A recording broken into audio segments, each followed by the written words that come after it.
नमस्कार मित्रांनो, ठरलं तर मग मालिकेच्या येणाऱ्या पुढील भागामध्ये आपल्याला मोठा ट्विस्ट पाहायला मिळणार आहे।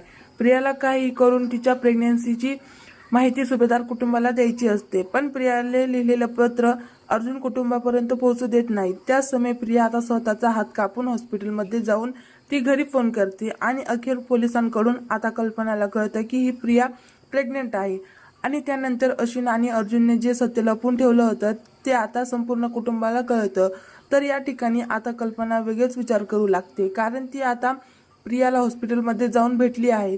तर प्रिया तिथे खूपच ड्रामा करते, मी माझ्या पोटामध्ये अश्विनचं बाळ आहे, नको ते गोष्टी आता ती कल्पनाच्या डोक्यात भरवते। म्हणूनच पुढे आपल्याला पाहायला मिळतं की हॉस्पिटलमधून आता कल्पना प्रियाला घरी घेऊन येते।